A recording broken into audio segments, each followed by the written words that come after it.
નમસ્કાર મિત્રો, જો તમે અમારી ચેનલમાં નવા હોય અને હજી સુધી તમે અમારી ચેનલને સબસ્ક્રાઇબ ન કરી હોય તો અમારી ચેનલને સબસ્ક્રાઇબ કરો અને બાજુમાં આપેલ બેલ આઇકોનને પ્રેસ કરો, જેથી કરીને અમારા આવનાર તમામ વિડીયોની નોટિફિકેશન્સ તમને તમારા મોબાઈલ પર તરત મળી રહે. આભાર. હેલો વિદ્યાર્થી મિત્રો, ધવલ રામા સ્કૂલમાં આપનું હાર્દિક સ્વાગત કરું છું. તો આપણે વાત કરીએ ધોરણ 11 આર્ટ્સ, વિષય સમાજશાસ્ત્ર, યુનિટ નંબર 4, સામાજિક પ્રક્રિયાઓ અને સામાજિક પરિવર્તન. પાર્ટ નંબર 1માં આપણે જોયું કે સામાજિક પ્રક્રિયાની વ્યાખ્યા, સામાજિક ક્રિયા તેમજ સામાજિક ક્રિયાના તત્વો.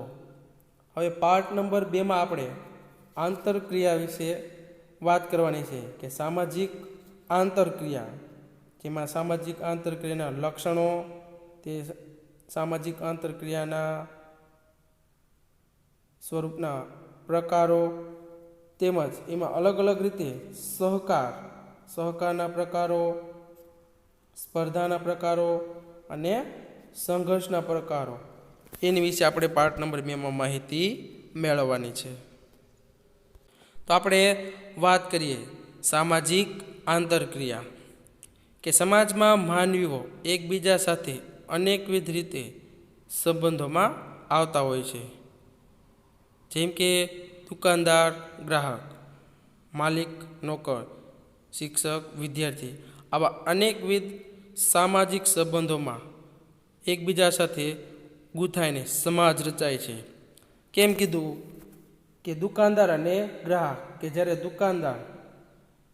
ગ્રાહક દુકાનદાર પાસે કોઈ વસ્તુ લેવા જાય તો એ બંને વચ્ચે શું થશે, તો કે આંતરક્રિયા, કોઈ વસ્તુને આધીન. પછી માલિક અને નોકર, તો એ બંને વચ્ચે જ્યારે માલિક અને નોકર, એટલે કે નોકર જ્યારે ઘરમાં અથવા માલિકના ઘરે કોઈ કામની બાબતમાં જ્યારે વાતચીત થાય ત્યારે શું થશે, તો કે બંને વચ્ચે આંતરક્રિયા. પછી શિક્ષક અને વિદ્યાર્થી, કે જ્યારે પ્રશ્નોના જવાબ મળે છે વિદ્યાર્થી શિક્ષક પાસે, એટલે બંને પાસેથી જ્યારે આંતરક્રિયા થાય છે ત્યારે, તો એ એટલે કે આવા સંબંધોમાં શું થાય છે, તો કે એકબીજા સાથે ગૂંથાય અને સમાજ રચાય છે. એકબીજા વચ્ચેના સામાજિક સંબંધોમાં પારસ્પરિક આંતરક્રિયાની ચોક્કસ પ્રકારની તરે અથવા નિયમિત ઢબ રહેલી હોય છે. તરે એટલે કે આ માળખું રચાઈ જતું હોય છે. સામાજિક સંબંધોમાં વ્યક્ત થતા આંતરક્રિયાના મુખ્ય સ્વરૂપોનું જ્ઞાન સમાજ વિશેની સમજૂતી મેળવવામાં ખૂબ જ મહત્વનું જોવા મળે છે.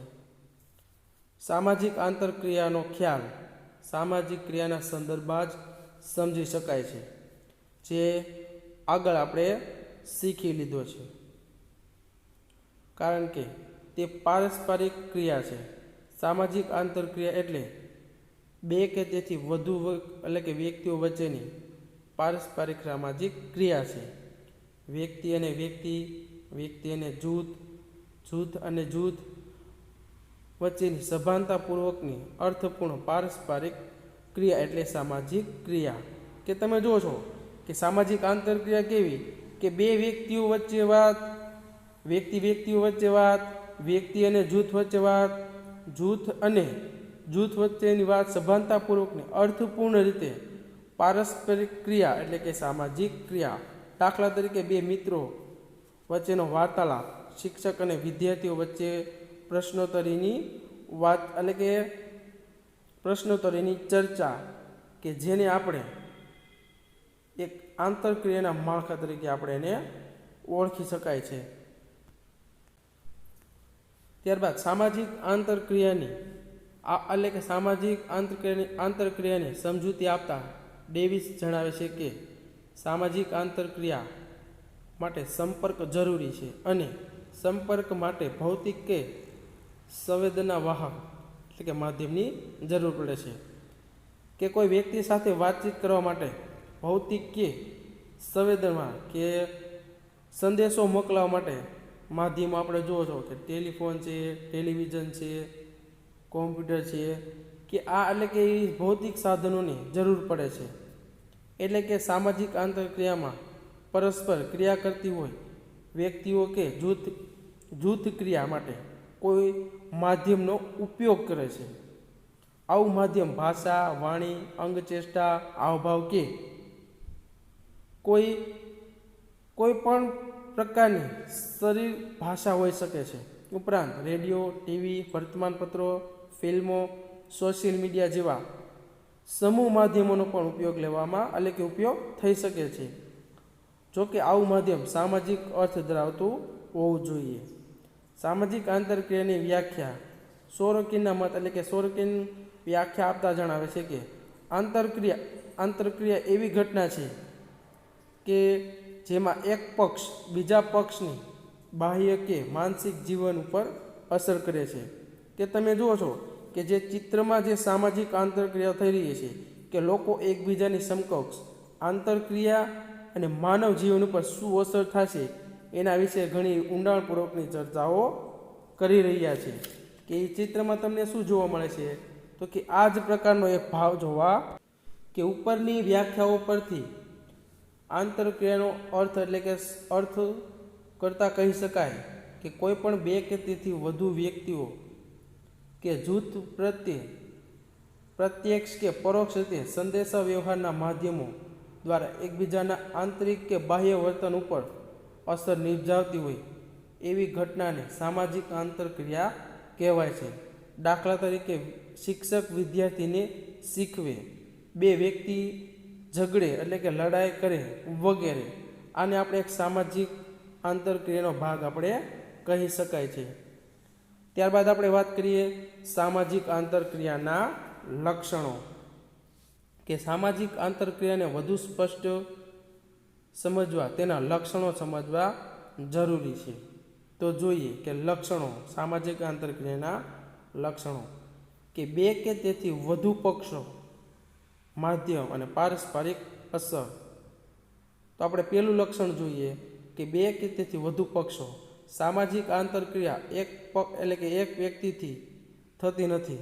તે મોટે ભાગે ઓછામાં ઓછા બે વ્યક્તિ કે જૂથની જરૂર પડે છે. જેમ કે પતિ પત્ની વચ્ચે થતી ક્રિયા બે વ્યક્તિઓ વચ્ચે છે, જ્યારે શિક્ષક વિદ્યાર્થીઓ અને લેખક વાચકો વચ્ચે થતી ક્રિયા વ્યક્તિ જૂથ વચ્ચેની ક્રિયા, બે ક્રિકેટ ટીમ વચ્ચેની ક્રિયા, જૂથ વચ્ચેની થતી આંતરક્રિયા મોઢાની કે પ્રત્યક્ષ પણ હોઈ શકે, તેમજ દૂર રહેલા લોકો સાથે પરોક્ષ રીતે પણ થઈ શકે, જેમાં સંચાર સાધનો જરૂરી પડે છે. એટલે કે સંચાર સાધનો કેવા કે ટેલિવિઝન, મોબાઈલ, કોમ્પ્યુટર, એના દ્વારા પણ આપણે આંતરક્રિયાઓ આપણે કરી શકીએ છીએ. ત્યારબાદ આપણે વાત કરીએ માધ્યમ. કે માત્ર બે પક્ષથી આંતરક્રિયા શક્ય બનતી નથી, પરંતુ પરસ્પર અસર નિપજાવવા માટે કોઈ માધ્યમ જરૂરી છે, જેમાં હાવભાવનું કોઈ પણ સ્વરૂપ કે શાબ્દિક ભાષા કે ચિત્રોનો ઉપયોગ કરી શકાય. દાખલા તરીકે બહેરા મૂંગા વ્યક્તિઓ વચ્ચે થતી ક્રિયા પ્રતિક્રિયા. કે તમે જુઓ છો કે જ્યારે બહેરા મૂંગા છે, જ્યારે એ વાતચીત કરતા હોય તેમાં જુઓ છો કે અંગ જે છે આપણા અંગચેષ્ટા, એમાં એની જે પ્રતિક્રિયાઓ, હાવભાવ કે બધું જોવામાં આવતું હોય છે. આંતરક્રિયામાં જે માધ્યમનો ઉપયોગ થાય કે સામાજિક અર્થ ધરાવતો હોવો જોઈએ. માધ્યમો દ્વારા વ્યક્ત થતા અર્થ, ભાવ, લાગણી બધા જ સમજાવતા હોવા જોઈએ. દાખલા તરીકે રાષ્ટ્રધ્વજ અને રેડ ક્રોસ વગેરે. પારસ્પરિક અસર કે સામાજિક આંતરક્રિયા અસર ઉપજાવતી ઘટના છે, જેમાં વ્યક્તિ કે જૂથ ઉપર વાણી, ભાષા, પુસ્તકો, ટીવી, ફિલ્મો વગેરે અસર થાય છે, જે બાહ્ય વર્તન સ્વરૂપે હોઈ શકે. તેમ વલણ, માન્યતા, હિતો, અપેક્ષા જેવી આંતરક્રિયા પર અસર થતી હોય છે. દાખલા તરીકે વિદ્યાર્થી શિક્ષકને નમસ્કાર કરે છે, તેને લીધે શિક્ષકમાં વિદ્યાર્થી પ્રત્યે ભાવ જન્મે, તે આંતરક્રિયા છે. કે તમે જુઓ છો કે આપણે આપણા માતા પિતાને પગે લાગીએ છીએ, તો આપણા માતા પિતાને આપણા પ્રત્યે એક ભાવ છે, તો કે આંતરિક રીતે એના મનમાં જન્મે છે. તો આ હતા આપણા સામાજિક આંતરક્રિયાના લક્ષણો. ટૂંકમાં આંતરક્રિયા એક પારસ્પરિક પ્રવૃત્તિ છે અને પરસ્પર ઉદ્દીપ્ત કરવાની પ્રક્રિયા છે અને પરસ્પર લંબી છે. આમ સામાજિક આંતરક્રિયાના સ્વરૂપો અને તેના પ્રકારો વિશે આપણે માહિતી મેળવીએ. તો આંતરક્રિયાના પ્રકારો. આંતરક્રિયાના મુખ્ય 3 પ્રકારો છે: સહકાર, સંઘર્ષ અને સ્પર્ધા. સહકાર એટલે કોઓપરેશન, સંઘર્ષ એટલે કોન્ફિડન્સ અને સ્પર્ધા એટલે કોમ્પિટિશન. હવે સહકારમાં આપણે જોઈએ તો કે રમતની ટીમના સભ્યો કે સમૂહ પ્રાર્થનામાં ભાગ લેતા વિદ્યાર્થીઓનું વર્તન. એમાં પ્રત્યક્ષ સહકાર અને પરોક્ષ સહકાર. પરોક્ષ સહકાર. જ્યારે સ્પર્ધાની વાત કરવામાં આવે ત્યારે પ્રદેશ, ભાષા કે ધર્મના આધારે પરસ્પર ઝઘડતા જૂથોનું વર્તન. એમાં પ્રત્યક્ષ સંઘર્ષ, પરોક્ષ સંઘર્ષ, આંશિક સંઘર્ષ અને સંપૂર્ણ સંઘર્ષ. જ્યારે સ્પર્ધાની વાત કરવામાં આવે કોમ્પિટિશન, તો કે વર્ગમાં પ્રથમ ક્રમે ઉત્તીર્ણ થવા મથતા વિદ્યાર્થીઓનું વર્તન કે પ્રત્યક્ષ સ્પર્ધા અને પરોક્ષ સ્પર્ધા. હવે આ આંતરક્રિયાના જે પ્રકારો છે એને આપણે વિસ્તારપૂર્વક સમજવાનો પ્રયત્ન કરીએ. કે ડેવિસ સામાજિક આંતરક્રિયાના 3 પ્રકારો દર્શાવે છે: સહકાર, સ્પર્ધા, સંઘર્ષ. તો એને આપણે અલગ અલગ રીતે સમજીએ. કે સહકાર, પ્રથમ આપણો પ્રકાર આવશે સહકાર. કે સહકાર વિના જૂથ જીવન કે સામાજિક જીવન શક્ય નથી. સહકાર કે આપણા કોઈ પણ કાર્યમાં સહકાર એટલે કે આપણે મદદ વિના કોઈ પણ કાર્ય છે તો કે શક્ય બનતું નથી, અથવા સમાજ જીવન પણ શક્ય બનતું નથી. સહકાર માનવ જીવનની સાર્વત્રિક પ્રક્રિયા છે. સહકાર એક એવી પ્રક્રિયા છે જેમાં સર્વસંમત ધ્યેયની પ્રાપ્તિ માટે બધા સાથે મળીને પ્રવૃત્તિ કરતા હોય છે. દાખલા તરીકે હોકી ટીમના ખેલાડીઓ જ્યારે માનવી જે સાધન કે વસ્તુ મેળવવા માંગતા હોય તેની સંખ્યા ઓછી હોય ત્યારે એકબીજા સહકારથી સંયુક્ત રીતે સાધનનો ઉપયોગ કરે છે. દાખલા તરીકે વાહનનો ઉપયોગ. માનો કે કોઈ કુટુંબમાં સંખ્યા વધારે પડતી હોય અને વાહન એટલે કે મોટરસાઇકલ એક જ હોય ત્યારે સહકારની ભાવના જોવા મળે છે. કે અમુક પરિસ્થિતિઓને જોઈને જ એકાબીજાને છે તો કે વાહનની જરૂરિયાત પડે તો કે લોકોને મદદ કરવામાં આવતી, એટલે કુટુંબના સભ્યોને છે તો કે મદદરૂપ થવું જોઈએ. માનવી પોતાની અનેકવિધ જરૂરિયાતો ક્યારેક એકલો સંતોષી શકતો નથી. તે માટે તેને બીજાની મદદની જરૂર પડે છે. આ ઘટનામાંથી સહકાર જન્મે છે, એટલે કે સહકાર જન્મ લે છે. પારસ્પરિક મદદ કરવાની વર્તન તરેહો બધા જ સમાજ કે જૂથમાં જોવા મળે છે. વ્યક્તિમાં સામાજિકરણ દ્વારા આ ટેવો વર્તનનું ઘડતર થતું હોય છે, એટલે સહકાર શીખેલું વર્તન છે. એની વ્યાખ્યા જુઓ તો કે ફેરચાઇલ્ડના મતે સહકાર એક એવી પ્રક્રિયા છે જેના દ્વારા વ્યક્તિ કે જૂથ સંગઠિત થઈ પોતાના પ્રયત્નોથી સમાન ધ્યેય પ્રાપ્તિ માટે કાર્ય કરે છે. કે સહકાર એક એવી પ્રક્રિયા છે કે વ્યક્તિ હોય કે જૂથ હોય એમાં સંગઠિત થઈ અને સતત પ્રયત્નોથી સમાન પ્રકારનું ધ્યેય છે આપણું કાર્ય સિદ્ધ થતું હોય છે. માનો કે તમારે કોઈ સંશોધન કરવું હોય અથવા કોઈ વૈજ્ઞાનિક રીતે આપણે સંશોધન કરવું છે તો એમાં આપણે અલગ અલગ રીતે વ્યક્તિઓ છે તો કે સહકારની સંગઠિત એટલે કે જૂથની જરૂર પડે છે. અલગ અલગ કાર્ય કરવા માટે સંગઠિત થઈ પ્રયત્નો કરી અને સમાન પ્રકારના ધ્યેયો છે આપણે કાર્યમાં સિદ્ધ થતા હોય છે. એને આપણે સહકાર તરીકે ઓળખી શકાય છે. નીચે એટલે કે આ ચિત્રમાં તમે જુઓ છો કે બધી જ વ્યક્તિઓ એકબીજાના સહકારથી વિશ્વની વિક્રમ સર્જક એટલે કે જલેબી બનાવી રહ્યા છે. કે તમે જુઓ છો કે આ ચિત્રમાં તમે જુઓ છો કે મોટી એવી જલેબી બનાવે છે કે વિશ્વમ સર્જક એટલે કે જલેબી બનાવી રહ્યા છે કે એમાં ઘણા વ્યક્તિઓને છે એટલે કે સહારો અને સપોર્ટ અને સહકારની જરૂર પડે છે. તો કે એક વ્યક્તિથી કાંઈ વસ્તુ બનતી નથી. ત્યારબાદ આપણે વાત કરીએ સહકારના પ્રકારો. કે મેકાવરે સહકારના 2 પ્રકારો દર્શાવ્યા છે, પ્રત્યક્ષ સહકાર અને પરોક્ષ સહકાર.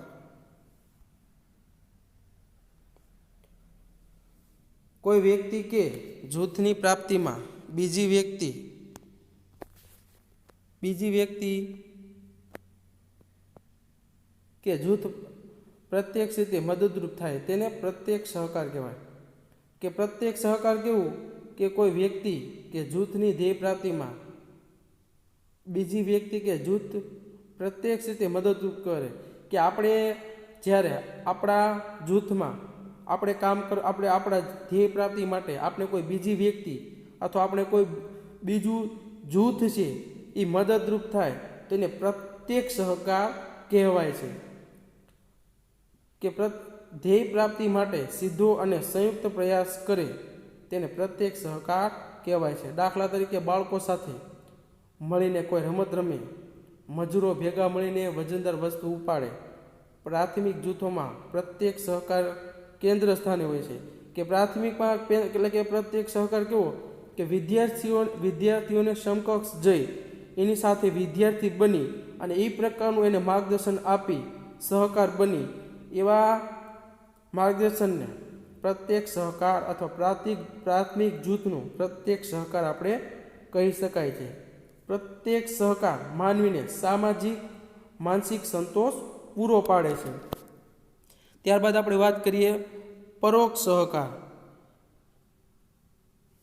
કે કોઈ એક જ ધ્યેય માટે 2 કે તેથી વધારે પક્ષો આડકતરી રીતે એકબીજાને મદદરૂપ થાય ત્યારે તેને પરોક્ષ સહકાર કહેવાય છે. આ પ્રકારના સહકારમાં જુદી જુદી વ્યક્તિઓ જુદી જુદી પ્રવૃત્તિઓ કરે છે, જેમાં પ્રવૃત્તિઓનું વિભાજન વિશિષ્ટીકરણ થયેલું હોય. દાખલા તરીકે શાળામાં શિક્ષક ભણાવે, સેવક બેલ વગાડે, આચાર્ય વહીવટી સંભાળે. તમે જોશો કે પરોક્ષ રીતે કે જે કંપનીની રચના થઈ હોય તેમાં અલગ અલગ રીતે વિભાજન કરી દેવામાં આવે છે. એ વિભાજન પરોક્ષ રીતે કામ થતા હોય છે. તો કે બધાને કામ સોંપી દેવામાં આવતા હોય છે. પછી એમાં છે એટલે કે પ્રત્યક્ષ રીતે એને સમજાવવામાં આવતું નથી. કે ભાઈ સેવકને બેલ વગાડવાનું હોય તો પછી એને પ્રત્યક્ષ રીતે સમજાવવાનું ન હોય, એને પરોક્ષ રીતે એને જે ટાઈમ આપી દીધો હોય તો એ ટાઈમ પ્રમાણે એને બેલ વગાડી જ દેવાનો હોય છે. પછી શિક્ષક ભણાવે છે તો જ્યારે શિક્ષક ભણાવે તો શિક્ષકને ખબર છે પછી એને અલગ અલગ ક્લાસમાં પ્રત્યક્ષ રીતે જે માર્ગદર્શન આપવાનું હોય પછી તમે જુઓ છો કે પરોક્ષ રીતે કે જે માર્ગદર્શન આપી દીધા પછી વિદ્યાર્થીને ફરીવાર પ્રશ્ન પૂછવામાં આવે તો એને પ્રશ્ન આવડતો હોવો જોઈએ. પછી એમાં પ્રત્યક્ષ રીતે ફરીવાર પ્રશ્નનું પુનરાવર્તન પુનરાવર્તનની જરૂર પડતી નથી.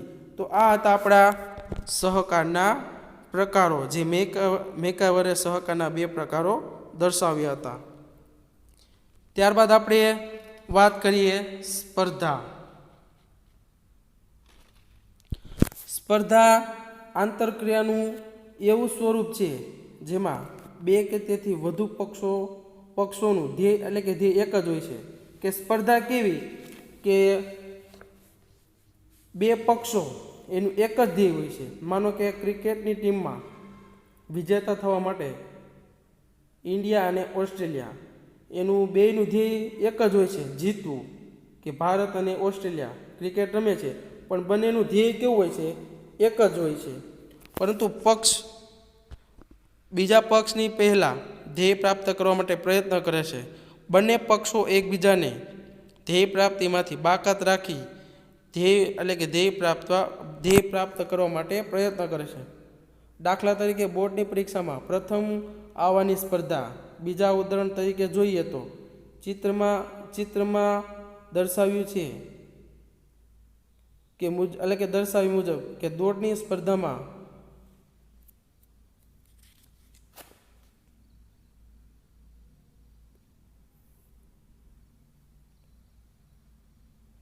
કે જે પ્રમાણે પોતાના લક્ષ્યને જ્યારે ધ્યેયની એટલે કે અછત હોય કે મર્યાદિત સંખ્યામાં હોય અને તે મેળવનાર વ્યક્તિ કે જૂથો વધારે હોય ત્યારે સ્પર્ધા ઉદ્ભવે છે. સ્પર્ધા સંઘર્ષનું સુધારેલું સ્વરૂપ છે. સ્પર્ધા માટે નિયમ હોય છે. જે નિયમોનું ઉલ્લંઘન થાય તો પછી તે સ્પર્ધા રહેતી નથી. તે સ્પર્ધામાં તે સંઘર્ષ એટલે કે સંઘર્ષમાં પરિણમે છે. દાખલા તરીકે ચૂંટણી લડતા પક્ષના ઉમેદવારો કે તમે જે ચિત્ર તમે જુઓ છો કે એમાં અલગ અલગ રીતે સ્પર્ધાનું આયોજન થતું હોય છે. કે ફેર ચાઇલ્ડ્સના મતે સ્પર્ધા એટલે ઓછી વસ્તુઓના ઉપયોગ કે અધિકાર માટે કરાતા પ્રયત્નો. દાખલા તરીકે વર્લ્ડ કપ મેળવવા રમતી ટીમો. કે જ્યારે કોઈ સ્પર્ધાનું આયોજન થાય ત્યારે તમે જોશો કે અલગ અલગ રીતે આયોજન થતા હોય છે અને એ આયોજનમાં ગમે બધાના ધ્યેયો એક જ હોય છે પણ બધાને એટલે કે સ્પર્ધામાં ધ્યેય પ્રાપ્ત થતા નથી. ત્યારબાદ આપણે સ્પર્ધાના પ્રકારો, પ્રત્યક્ષ સ્પર્ધા અને પરોક્ષ સ્પર્ધા.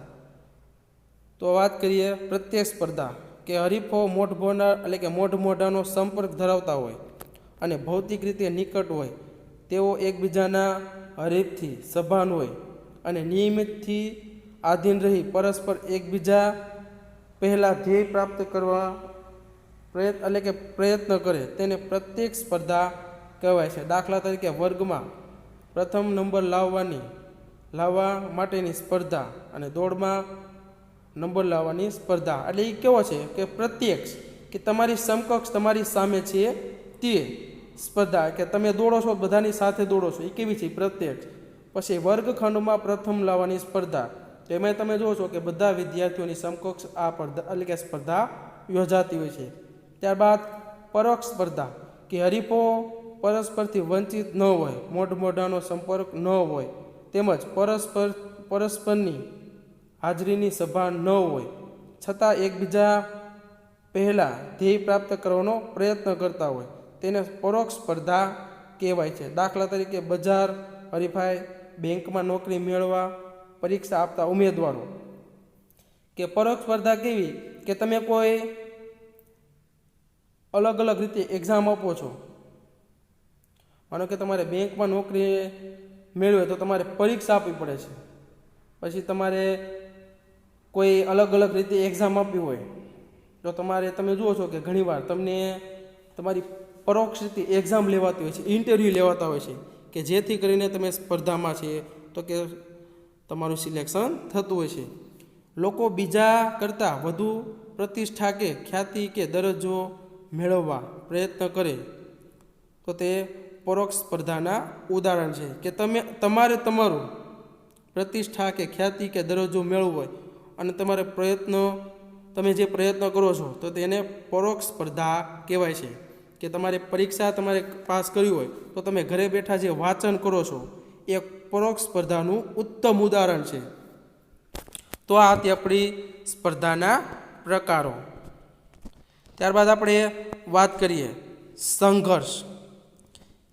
કે જ્યારે બે કે તેથી વધુ પક્ષો એક જ ધ્યેયને પ્રાપ્ત કરવા માટે પ્રયત્ન કરતા હોય અને તેમાંના દરેક પક્ષ સામા પક્ષની ઈચ્છા વિરુદ્ધ જઈને તેને ધ્યેયથી વંચિત રાખવા કે અંકુશમાં લેવા કે નુકસાન પહોંચાડવા કે તેને નાશ કરવા પ્રયત્ન કરે છે તેને સંઘર્ષ એટલે કે સંઘર્ષની પ્રક્રિયા કહેવાય છે. દાખલા તરીકે સત્તા મેળવવા માટે થતો ચૂંટણીનો સંગ્રામ. કે જ્યારે ભાજપ અને કોંગ્રેસની ચૂંટણી આવે છે ત્યારે તમે જુઓ છો કે અલગ અલગ પ્રકારના સંઘર્ષો થતા હોય છે વ્યક્તિઓ વચ્ચે છે તો કે ઘણા એવા અલગ અલગ પ્રકારના સંઘર્ષનું સંગ્રામ બની જતું હોય છે. મેકાવર અને પેજના મતે જ્યારે માનવી એક જ કે અછત ધરાવતા ધ્યેય પ્રાપ્ત કરવા માટે એકબીજાનો મુકાબલો કરે, એકબીજાને નુકસાન કરી સામે આવે ત્યારે તેને સામાજિક સંઘર્ષ કહેવાય છે. દાખલા તરીકે જ્ઞાતિ સંઘર્ષ. કે તમે જુઓ છો કે ઘણીવાર વ્યક્તિઓ એકબીજાને નુકસાન પહોંચાડી દેતા હોય છે, અથવા એનો સામનો કરવા માટે ઘણીવાર ઘણું એવું ગુમાવવું પડે છે, અથવા એની વિરુદ્ધ જઈ અને જે કાર્ય કરે છે એને સામાજિક સંઘર્ષ કહેવાય છે. તમે જે ચિત્રમાં તમે જુઓ છો એટલે કે લોકો એકબીજા સમકક્ષ સંઘર્ષ કરી રહ્યા છે, કે જે ધ્યેય પ્રાપ્ત કરવામાં અથવા જે સિદ્ધિઓ પ્રાપ્ત કરવામાં તમે જુઓ છો કે ઘણીવાર સંઘર્ષો મતભેદો થતા હોય છે. ટૂંકમાં સંઘર્ષ એક જ ધ્યેય પ્રાપ્તિ માટે બે પક્ષો વચ્ચેની પરસ્પરની વિરુદ્ધ પ્રવૃત્તિ છે. કે ધ્યેય કેવું છે કે બે પક્ષો વચ્ચે પરસ્પરની વિરુદ્ધની પ્રવૃત્તિ છે, કે તમારા બંનેનો ધ્યેય એક જ હોય છે, સફળ થવું, પણ એ વિરુદ્ધ જઈ પરસ્પર જાય અને વિરુદ્ધ પ્રકારની પ્રવૃત્તિ છે. ત્યારબાદ આપણે વાત કરીએ સંઘર્ષના પ્રકારો. કે સંઘર્ષના અલગ અલગ રીતે આપણે પ્રકારો જોઈએ તો કે પ્રત્યક્ષ અને પરોક્ષ સંઘર્ષ, આંશિક સંઘર્ષ, સંપૂર્ણ સંઘર્ષ, વ્યક્તિગત સંઘર્ષ, જૂથ સંઘર્ષ, આંતરિક સંઘર્ષ અને બાહ્ય સંઘર્ષ. હવે જોઈએ કે પ્રત્યક્ષ અને પરોક્ષ સંઘર્ષ. એક જ ધ્યેય પ્રાપ્તિ માટે બંને પક્ષો પરસ્પર સીધી રીતે જ અવરોધો ઊભા કરે, ઉતરી પાડે કે એકબીજાનો નાશ કરવા માટે શારીરિક બળનો ઉપયોગ કરે, તેને પ્રત્યક્ષ સંઘર્ષ કહેવાય. દાખલા તરીકે બે વ્યક્તિઓ મારામારી કે વાકયુદ્ધ કરતી હોય, બે રાજકીય પક્ષો એકબીજાને ઉતરી પાડે, એને પ્રત્યક્ષ સંઘર્ષ કહેવાય. કે જ્યારે રાજકારણમાં પોલિટિક્સમાં જ્યારે ચૂંટણી આવે છે, કોઈ પણ ચૂંટણી હોય, કે વડાપ્રધાનની હોય, પછી મુખ્યમંત્રીની હોય, કે પછી ભાજપ અને કોંગ્રેસની હોય, ત્યારે તમે જુઓ છો કે પ્રત્યક્ષ રીતે લોકો છે કે બે જૂથો વચ્ચે આ પ્રકારની એટલે કે સંઘર્ષનું પરિણામ જોવા મળતું હોય છે. જ્યારે એક જ ધ્યેય પ્રાપ્તિ માટે બંને